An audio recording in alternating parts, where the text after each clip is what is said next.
இங்கே வரவேற்புரை ஆற்றிய நம்முடைய சகோதரர் பொருளாளர் சட்டமன்ற உறுப்பினர் ரூபி அவர்களே,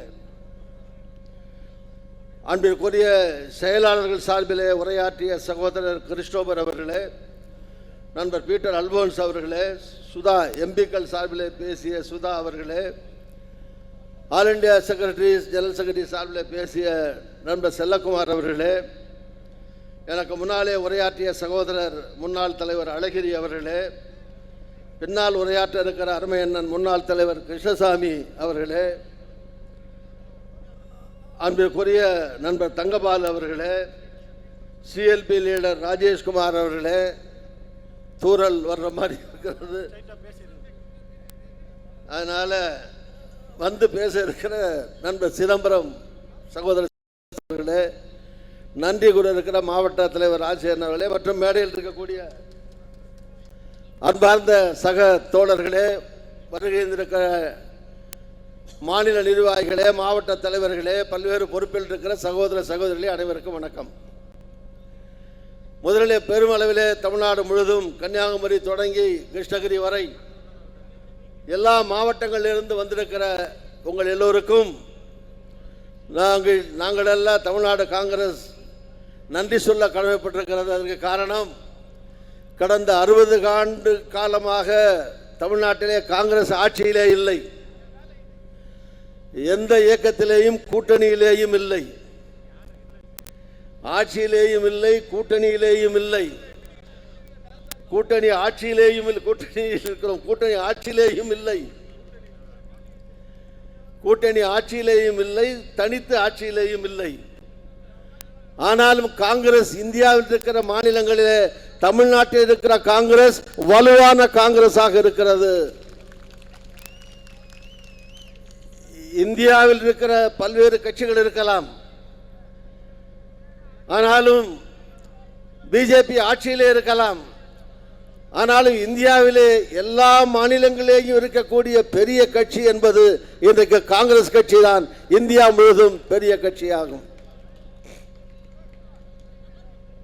மோடி பிரதமராக இருக்கலாம், அவர் ஒரு சில மக்களுக்கு விரோதியாக தன்னை ஆக்கிக் கொண்டிருக்கிறார். ஆனால் எல்லா மக்களும் நேசிக்கிற ஒரே தலைவராக இருப்பவர் நம்முடைய தலைவர் அன்பிற்குரிய ராகுல் காந்தி அவர்கள்தான். அவருடைய நடைபயணத்தால், நாடு முழுவதும் நடந்த பயணத்தால் காங்கிரஸ் வலுப்பெற்றது.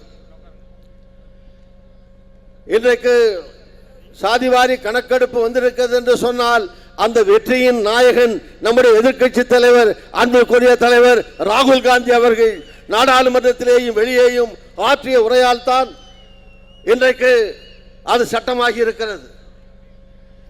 இப்படி மோடி அவர்களுக்கு சிம்ம சொப்பனமாக திகழ்பவர் இந்தியாவிலேயே நம்முடைய தலைவர் ராகுல் காந்தி அவர்கள் மட்டுமே, ராகுல் காந்தி அவர்கள் மட்டுமே. காங்கிரஸ் கட்சி பிஜேபியை தொடர்ந்து எதிர்த்து வருகிறோம். இப்போது வந்திருக்கிற இஸ்லாமிய மக்களுக்கு கேடு பயக்கக்கூடிய வக்ஃப் சட்டம் உட்பட அனைத்து சட்டங்களையும் எதிர்க்கிறோம். எல்லாவற்றிலுமே பிஜேபி தோல்வி கண்டிருக்கிறது. பிஜேபியை காங்கிரஸ் தொடர்ந்து எதிர்ப்போம், தொடர்ந்து எதிர்க்கிறோம். ஆனால் இந்த முக்கிய கூட்டத்தில் நேரம் கருதி மழையின் வருகிற காரணத்தினாலே 2 கருத்தை சொல்லி விடைபெற விரும்புகிறேன். மார்ட்டின் லூதர் கிங் சொன்னதை போல, ஐ ஹாவ் எ ட்ரீம். அது என்ன dream? I have a dream, I have ஒரு கனவு, எனக்கு ஒரு கனவு இருக்கிறது, எனக்கு ஒரு ஆசை இருக்கிறது. அது என்ன ட்ரீம், என்ன கனவு என்றால், இன்றைக்கு கூட்டம் போடுவதற்கான திடலாக இருக்கிற இந்த திடலை எழில்மிகு கட்டிடங்கள் நிறைந்த வளாகமாக, காமராஜர் வளாகமாக எதிர்காலத்திலே உருவாக்க வேண்டும் என நான் மேடையில் இருக்கிற தலைவர்களை, I request in charge secretary and our property association committee chairman and our president also to have a plan to have some construction in this empty land in future, which will fetch lot of money to the trust. லட்சக்கணக்கான தமிழ்நாட்டில் இருக்கிற ஏழை எளிய மக்களுக்கு கல்விக்காகவும் உடல்நலம் பேணவும் காக்கவும் பெருந்தலைவர் காமராஜராலே வாங்கப்பட்டது உருவாக்கப்பட்டதுதான் இந்த சொத்து. அது திடலாக கிடப்பதற்காக அல்ல. 60 ஆண்டுகளாக we have kept it as an empty land. What is the use of having 2000 crores worth of property as an empty land? What is the purpose of having it like this? Have a plan for that. அதற்குள்ளே கட்சி அலுவலகம் இருக்கட்டும், வணிக வளாகங்கள் இருக்கட்டும், ஹோட்டல்கள் இருக்கட்டும், இப்படி பல்வேறு விதமான கட்டடங்களை கொண்டிருக்கிற மவுண்ட் ரோட்டில் இணைந்தால் காமராஜர் விலாஸ் என்றால் ஒரு கட்டிடம், காமராஜர் வளாகம் என்றால் பல கட்டிடங்களை கொண்டிருக்கிற வளாகமாக இந்த இடத்தை எதிர்காலத்தில் மாற்ற வேண்டும் என்று கேட்டுக்கொள்கிறேன். 1. 2, நீங்கள் எல்லாம் ஊருக்கு போன உடனே செய்ய வேண்டிய முதல் காரியம், தேர்தலுக்கு இன்னும் 7 மாதம் தான் இருக்கிறது. 7 மாதம் இருக்கிறது ஃபார் அசம்பிளி எலெக்ஷன். பூத் கமிட்டிகளுக்கு ஊர்தோறும் சென்று கவனத்தை செலுத்துங்கள்.